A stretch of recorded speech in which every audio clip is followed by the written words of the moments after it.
The number of internally displaced people also grew sharply.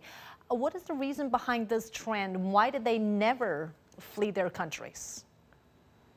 Well, in some cases, people don't flee their countries because it's very difficult to either logistically or because it's very unsafe to travel those distances and to actually get across borders. And in some cases, people are unable to. We do see situations where countries don't open their borders to allow refugees to cross. But in many cases as well, when you have a conflict that's mutating and moving around, for example, I mentioned the Democratic Republic of the Congo. There we've seen conflict around Goma and spreading around that area. And in that particular situation, people might move sometimes 20 kilometers, 100 kilometers inside the country to try to find safety. Or in some other cases, they may feel compelled to go across the border. And we saw that with countries like Burundi and Uganda in the last 6 months. So these conflicts create a very complicated patchwork of movements. And sometimes people stay within their borders, and sometimes they're compelled to cross international borders.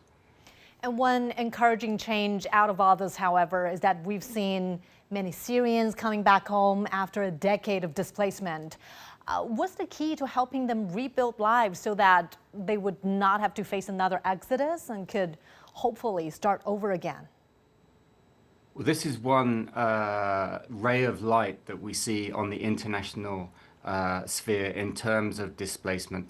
The situation in Syria is much more stable now than it was. Since December, when the Assad regime was overthrown, we've seen much more stability. So we've seen people able to come home. People from the region who were displaced across borders have gone home, but also within Syria, people have gone back to their villages, back to their towns, and the numbers are almost 2 million people. So that is encouraging. It's one of a very few signs of hope. But what's really needed now, primarily, is, of course, peace in the region. And we've seen the events in Iran with Israel recently. So the peace is very much lacking in that region. But also in terms of Syria specifically, I think financial support, because even when refugees return home, they still need support. They still need help with services, with infrastructure, with housing, and all of that kind of assistance, which we call development assistance rather than humanitarian assistance. But